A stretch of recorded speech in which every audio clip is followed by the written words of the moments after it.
ये उन्हीं के सुपुत्र हैं। अब गोरा चिट्टा चेहरा हो, सौम्य हो, मैं फिर भी ये कहता हूं कि डिग्री को मैं योग्यता का नहीं मानता हूं मानदंड, मैं इसके खिलाफ रहा हूं। लेकिन जब आप कहते हैं पढ़ाई लिखाई को कि भाई आपके पास क्या डिग्री है, किस विश्वविद्यालय से हैं, बड़ा लंबा चौड़ा प्रवचन देने लगते हैं, तो ये सच्चाई है इस परिवार की। तो राहुल गांधी के पिताजी स्वयं राजीव गांधी 3 बार फेल हुए और पता नहीं अंततः उनको डिग्री मिली कि क्या मिली, कैसे मिली, किस रूप में मिली, लेकिन ये उनके साथी अकाउंट दे रहे हैं। कोई बीजेपी वाला, कोई आरएसएस का कोई संघी ये बयान नहीं दे रहा है। उनके साथ रहने वाले मणिशंकर अय्यर ये बयान दे रहे हैं, जो यूपीए सरकार में मंत्री रहे, सोनिया जी के परिवार के करीबी रहे, गांधी परिवार के करीबी रहने वाले हैं मणिशंकर अय्यर जी। अब उनके ये सुपुत्र हैं श्रीमान राहुल गांधी जी। मैंने कहां का रोड़ा, कहां पे जोड़ा, भानुमति का कुनवा ये जोड़ने में लग गए। कोई तो ज्ञान का कोई तो पैरामीटर रखिए राहुल जी। श्रीमान, आप कहना चाहते हैं महिलाओं को कंधे से कंधा मिला करके काम करने की आजादी मिलनी चाहिए, लड़कियों को अवसर मिलना चाहिए और बराबर अवसर मिलना चाहिए। तो मैं आपसे यह जानना चाहता हूं कि अभी वुमेन रिजर्वेशन बिल जब प्राइम मिनिस्टर मोदी लेकर के आए थे, 33% वो कह रहे थे, तो आपने क्यों नहीं कहा कि हम 50% चाहिए? Who stopped you? आपने क्यों नहीं कहा कि नहीं 33% क्यों ला रहे हैं आप, 50% महिलाओं की के लिए कुर्सी तैयार रहेगी? आपने अपना लाभ तो कर लिया, आपकी माताश्री भी सांसद, आपकी बहन भी सांसद, आप खुद भी सांसद। और मोदी जी ने ये तंज नहीं कसा, मोदी जी ने एक साक्षात उदाहरण दिया। कहा कि वर्तमान परिवेश में, बल्कि आजादी के बाद से आज तक, ऐसा कोई परिवार बताइए दलित का, ऐसा कोई परिवार बताइए शेड्यूल्ड ट्राइब का, ऐसा कोई परिवार बताइए ओबीसी का।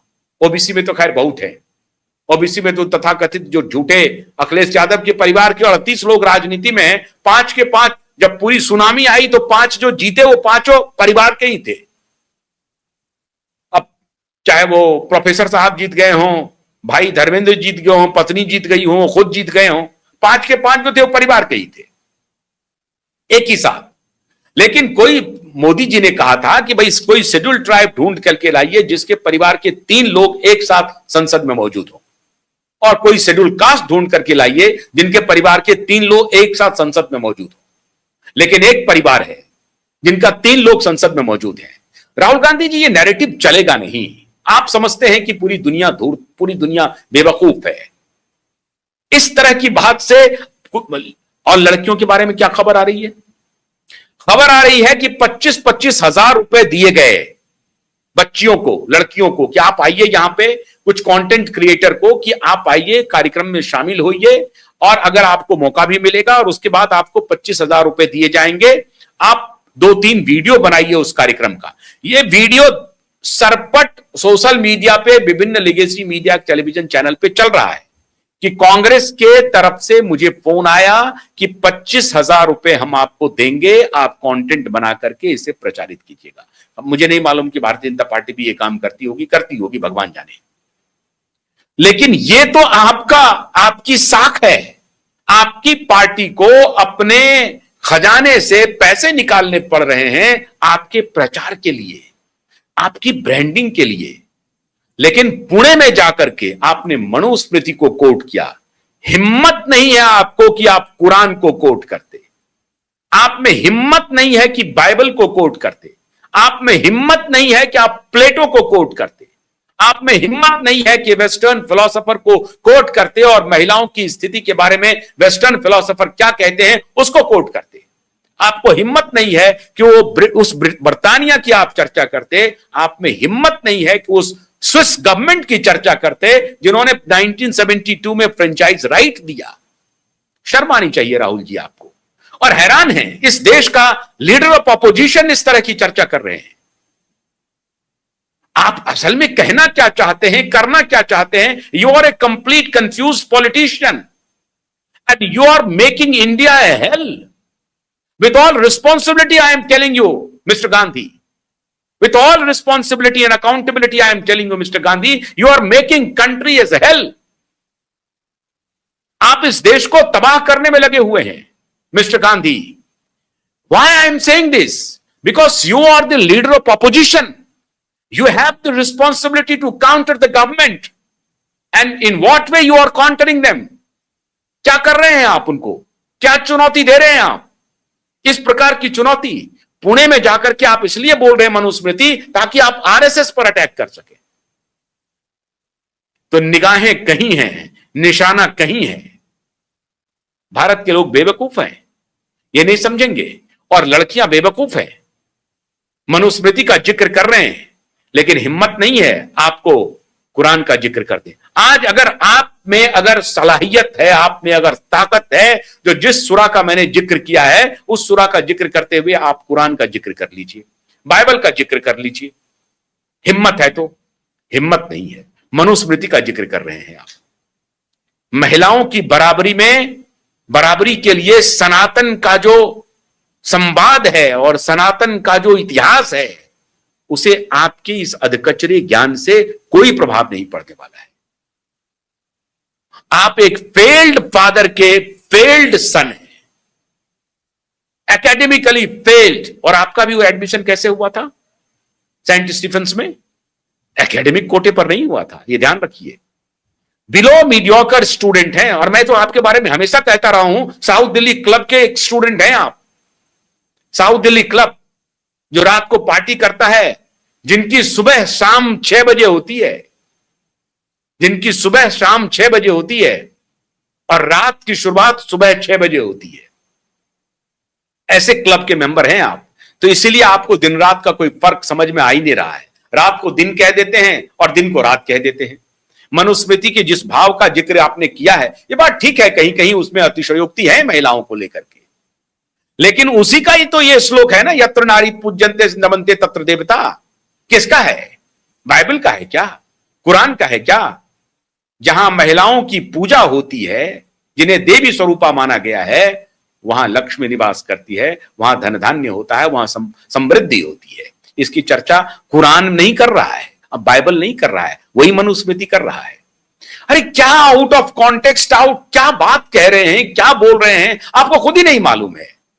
Because you have least knowledge, you do not have the research team. और जो रिसर्च टीम है वो इमरान प्रतापगढ़ी हैं, वो एजेंडाधारी हैं। देखिए साहब, सवाल लोग खड़े कर रहे हैं नेहरू के ऊपर, मौलाना अबुल कलाम के ऊपर, 4 शिक्षा मंत्री के ऊपर, जिनको आपने बना करके शिक्षा की ऐसी तैसी करवाई। अब ये देश आपके बहकावे में आने वाला नहीं है। लड़कियां ज्ञानवान हैं, लड़कियां होशियार हैं, लड़कियों को पता है कि वो उनके बेटी की भूमिका में कब रहना है, बहन की भूमिका में कब रहना है, पत्नी की भूमिका में कब रहना है, मां की भूमिका में कब रहना है, दादी की भूमिका में कब रहना है, उन्हें मालूम है। और पुरुष उसे कोई मजबूर नहीं कर रहे हैं। ये बात सही है कि बहुत हाल के वर्षों में जो स्वतंत्रता मिलनी चाहिए वो नहीं मिल पा रही है, लेकिन लड़कियां अपना रास्ता खुद बना रही हैं और पुरुष को मजबूर हो रहे हैं पुरुष। उनको स्वतंत्रता है, अवसर की समानता है। आप लॉ एंड ऑर्डर कीजिए, अरे पुणे से थोड़ी दूर पर मुंबई है, चले जाते, धरना प्रदर्शन कराते, दिशा सालियान के हत्यारों के खिलाफ बैठ जाते। हर अपने ऊपर लिख रहे हैं इंडियन वुमेन आर ट्रैप्ड, उसमें लिख रहे हैं आदर्श नारी को कह रहे हैं Indian womens are trapped. What the hell philosophy you are spreading mister Gandhi. हम लोग बहुत शेम, ये इट इज ए शेम, ये शर्मनाक है कि हमारा लीडर ऑफ अपोजिशन की उनका ज्ञान का स्तर यह है। इसीलिए कभी कभी अंदर से बहुत गुस्सा होता है जब आप पत्रकारीय भावना से बाहर निकल जाते हैं। इस तरह के नेता को आप देखेंगे तो आपकी पत्रकारिता चली जाएगी तेल लेने के लिए, आपको गुस्सा आएगा, और वही गुस्सा आ रहा है। अरे भाई, मनुस्मृति को आपने पढ़ा नहीं है, मैंने भी नहीं पढ़ा है। मैं नहीं कह रहा हूं कि मनुस्मृति को मैंने सांगोपांग पढ़ लिया है, कुछ ही पढ़ा है, तो आप पहले पढ़ लीजिए उसको। मैं दावा नहीं कर रहा हूं कि मैं कुरान का विशेषज्ञ हूं, बाइबल का विशेषज्ञ हूं, कोई नहीं भी कह रहा है ऐसी बात। आप कहते कि मैंने मनुस्मृति नहीं पढ़ी है ठीक से, यह व्याख्या गलत है या सही है। अरे ये 2 कौड़ी के रिसर्चर के हिसाब से आप कोई कार्यक्रम करने लगते हैं, जो out of box, out of context किसी सब्जेक्ट को एक्सप्लेन करने के लिए आपको कह देता है और आप कर देते हैं। अरे मूर्ख तो वो हैं और आप भी मूर्ख बन रहे हैं। थोड़ी तहकीकात कर लीजिए। लेकिन ऐसा नहीं है, चालाक हैं, धूर्त हैं आप। बेसिकली आप धूर्त हैं। धूर्तता से आप एक नैरेटिव बना रहे हैं। आप एक वोट बैंक को अपने तरफ रिझाने के लिए सनातन के आइडियल्स को गाली गलौज कर रहे हैं, उसको डिफेम कर रहे हैं। मनुस्मृति को आप 2 कदम स्टालिन से 2 कदम आगे निकल रहे हैं, तो मनुस्मृति को गाली दे दो, मनुस्मृति को डिफेम करो, और इससे हमारा जो दूसरा वोट बैंक है अपीजमेंट वाला, वो हमारे तरफ आएगा। तो ये चालाकी है, आप बेवकूफ नहीं है, मूर्ख तो हैं आप। एकेडमिकली यू आर कंप्लीट फूल, लेकिन आप धूर्तता में बहुत आगे हैं। तो धूर्तता करते जाइए। समाज धूर्तता को पहचानता है। मोदी अगर धूर्तता करेंगे तो मोदी को समाज उतार के हटा देगा। जो वो धूर्तता करेगा समाज उसको उतार के फेंक देगा। ये चिंता मत कीजिए। जब कभी भी कोई भी सत्ताधीश या कोई भी राजनेता ये समझे कि वो धूर्तता के सहारे लंबे समय तक हम पाल लेंगे, शासन में रह जाएंगे, होगा नहीं। लालू जी की भी यही इच्छा थी, आज कहां है। तो धूर्तता का माहौल बनाने की जो चेष्टा आप कर रहे हैं, इससे बाजाइए, इससे खुद को रोकिए। कुछ नहीं होगा, एक्सपोज होंगे। लड़कियां आके कह रही हैं 25-25 हजार रुपए मुझे दिए गए और उसी 25 हजार पर मैं ये कंटेंट बनाने के लिए मुझे कहा गया था। पूरी तरह से एक्सपोज हो गया। बहुत बहुत शुक्रिया। नमस्कार।